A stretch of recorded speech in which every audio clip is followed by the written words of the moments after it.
കേരളത്തിലെ പ്രസിദ്ധമായ ഒരു ക്ഷേത്രമാണ് ആലപ്പുഴ ജില്ലയിലെ മുല്ലയ്ക്കൽ ശ്രീ രാജരാജേശ്വരി ക്ഷേത്രം. ഒരു കാലത്ത് ക്ഷേത്ര പരിസരം മുല്ലപ്പൂക്കളാൽ നിറഞ്ഞതുകൊണ്ടായിരിക്കണം ഈ പേര് ലഭിച്ചതെന്നാണ് കരുതപ്പെടുന്നത്. പഴയ കേരളീയ ശൈലിയിലാണ് നിർമ്മാണം. ശ്രീകോവിലിന് തുറന്ന മേൽക്കൂരയാണ് ഉള്ളത്. ഹനുമാൻ, ഗണപതി, സുബ്രഹ്മണ്യൻ, സർപ്പം, നവഗ്രഹങ്ങൾ, കൃഷ്ണൻ, അയ്യപ്പൻ എന്നീ ഉപദേവതാ പ്രതിഷ്ഠകളും ഇവിടെയുണ്ട്.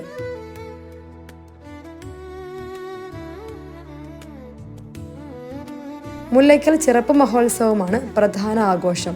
സ്ത്രീകൾക്ക് വളരെ പ്രാധാന്യമുണ്ട് ഈ ക്ഷേത്രത്തിൽ.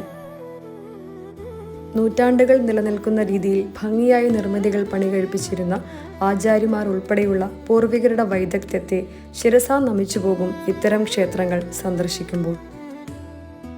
ക്ഷേത്ര പരിസരത്തുള്ള ആൽമരത്തിനു താഴെ ഒരു ശിവലിംഗ പ്രതിഷ്ഠ കാണാം.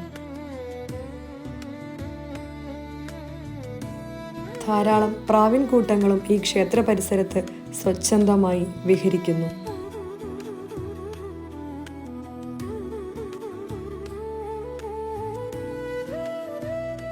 പ്രശസ്തനായിരുന്ന ഗജവീരൻ മുല്ലയ്ക്കൽ ബാലകൃഷ്ണന്റെ ചിത്രം മനസ്സിൽ തെല്ലൊരു വിഷമം ഉളവാക്കിയെന്ന് പറയാതെ വയ്യ.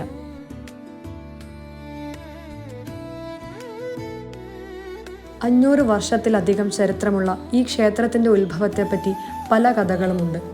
അത് എന്തുതന്നെയായാലും മുല്ലയ്ക്കൽ ദേവിയും ഈ ക്ഷേത്രവും ഇന്നാട്ടിലെ ജനങ്ങളുടെ നിത്യജീവിതവുമായി ഒട്ടുചേർന്നു നിൽക്കുന്നു.